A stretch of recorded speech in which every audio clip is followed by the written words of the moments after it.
நம்ம 3D பிரிண்டிங்கில் நிறைய 2D வால் arts வந்து நம்ம பண்ண முடியும். அதுதான் வந்து பார்த்திங்கன்னா இதுக்கு முன்னாடி நம்ம பண்ணியிருந்த ஒரு வால் ஆர்ட். அதாவது நம்ம ஒரு ஜஸ்ட் ஒரு இமேஜை மட்டும் எடுத்து அந்த இமேஜ்லேருந்து நம்ம வால் ஆர்ட்டாக இதை 2Dயாக பண்ணியிருந்தோம். அண்ட் இன்றைக்கி நமக்கு ஒரு 3D மாடல் வந்து ஒரு வால் ஆர்ட் நம்மளுக்கு கிடச்சிது. அது வந்து போக்கிமான் ரிலேட்டடான ஒரு வால் ஆர்ட். அது என்ன அப்படின்னா, டேய் வெளியில் அக்னி வெயில் ஓவராக இருக்குன்னு உள்ளே வந்தா நீ ரொம்ப பேசுகிற. நம்ம சாரிசாரோட ஒரு வால் ஆர்ட் வந்து கிடச்சிருந்தது. அதாவது செவுத்துலேருந்தே நம்ம சாரிசார்ட் வெளியே வர மாதிரியான ஒரு ஃபிகரின் கிடச்சிருந்தது. அதை நம்ம பிரிண்ட் பண்ணி முடித்து நம்ம அதை அவுட்புட்டும் எடுத்துகிட்டோம், அதை பெயிண்ட் பண்ணியும் வச்சுருக்கோம். ஸோ இந்த டபுள் சைட் டேப் வந்து நம்ம ஆல்ரெடி வந்து யூஸ் பண்ணியிருந்தோம் பழைய 2D ஆர்ட்டுக்கு. ஸோ இதை தான் வந்து நம்ம வந்து இதுக்கு பின்னாடி வந்து ஃபிக்ஸ் பண்ண போகிறோம். ஸோ இதில் ஸ்க்ரூ ஃபிக்ஸிங்லாம் எதுவுமே கிடையாது, டபுள் சைட் டேப் வச்சு தான் நம்ம ஃபிக்ஸ் பண்ண போகிறோம். ஸோ இதை எப்படி ஃபிக்ஸ் பண்ணுறோன்றதை பார்க்கலாம். இப்போ நம்ம எல்லாத்துக்குமே வந்து பார்த்திங்கன்னா நம்ம வந்து இந்த பேக் சைடில் டபுள் சைடு அட்டெசிவ் வந்து ஒட்டியாச்சு. இப்போ நம்ம இதை வாலில் ஃபிக்ஸ் பண்ணலாம். பட் ஆனால் என்ன டிஸ்டன்ஸில் ஃபிக்ஸ் பண்ணுறது அப்படின்றது நமக்கு தெரியல. அடுத்த லைன் அப்புறட்டா கட் பண்ணு, அதே இடத்துல சுத்தாத.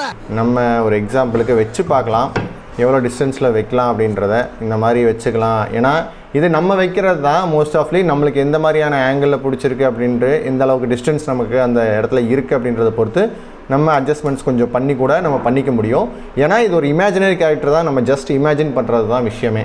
ஸோ அதனால் நம்மளுக்கு இதுதான் க்ரைட்டீரியான்னு கிடையாது, நம்ம எப்படி வேணாலும் ஃபிக்ஸ் பண்ணலாம். அதனால தான் எல்லாத்தையும் தனித்தனியாக நம்ம பிரிண்ட் பண்ணியிருக்கோம்.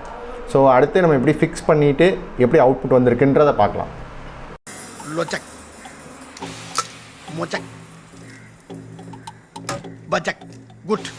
நம்ம இந்த 2 கையுமே ஃபிக்ஸ் பண்ணி முடிச்சிட்டோம்.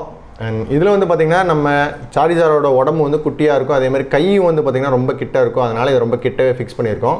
அது மட்டும் இல்லாமல் நம்ம regular double side tape use பண்ணியிருந்தா இந்த செவுத்துலேருந்து இந்த கை இந்த பேஸ் இருக்க டிஸ்டன்ஸ் வந்து பார்த்திங்கன்னா ரொம்ப ஜாஸ்தியாக இருந்திருக்கும். நம்ம இந்த இண்டஸ்ட்ரியல் டேப் யூஸ் பண்ணதுனால பார்த்திங்கன்னா எல்லா இடத்துலையுமே நமக்கு டிஸ்டன்ஸ் வந்து ரொம்ப கம்மியாக இருக்கும். கிட்டத்தட்ட நார்மலாக பார்க்குறவங்களுக்கு அதை நோட்டீஸ் பண்ணவே முடியாது. இது ஒரு வந்து வால்லேருந்து ஒரு ஆர்ட் பண்ண மாதிரி ரொம்ப சூப்பராக இருக்கும். இன்னொன்று லைட்டாக ஓட்டினதுக்கப்புறமாவே நம்ம இதை எடுக்கணுங்கிறது ரொம்ப கஷ்டமான விஷயமா இருக்கும். நல்லா ஃபிக்ஸ் ஆகிருக்கும், கொஞ்சம் ஹெவி லோடும் தாங்குது. அதனால் டபுள் சைட் டேப் வந்து நார்மல் டபுள் சைட் டேப் ஒட்டாது. அண்ட் இப்போ நம்ம ஆர்ட்டோடைய ஃபினிஷிங்க்கு வந்தாச்சு. ஸோ இந்த பொசிஷன் தான் எனக்கு பிடிச்சிருக்கு, இதை ஒட்டியாச்சு. அண்ட் இதோட அவுட்புட் எப்படி இருக்குன்னு வீடியோவில் பாருங்கள்.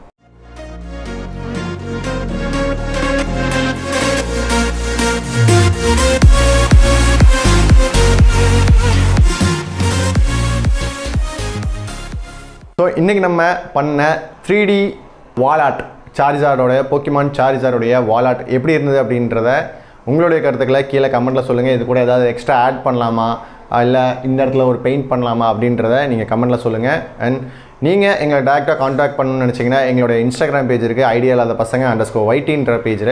ஸோ அதை நீங்கள் ஃபாலோ பண்ணிவிட்டு அதுலேருந்து நீங்கள் எங்களுக்கு மெசேஜ் பண்ணாலும் பர்சனலாக எங்கள்கிட்ட நீங்கள் மெசேஜ் காண்டாக்ட் பண்ண முடியும். அண்ட் இந்த வீடியோ பிடிச்சதான் மறக்காமல் லைக் பண்ணுங்கள். அண்ட் இன்னும் 3D பிரிண்டரில் இன்ட்ரெஸ்டிங்கான விஷயங்களை பார்க்கணும் அப்படின்னா எங்களுடைய யூடியூப் சேனலை மறக்காமல் சப்ஸ்கிரைப் பண்ணிக்கோங்க.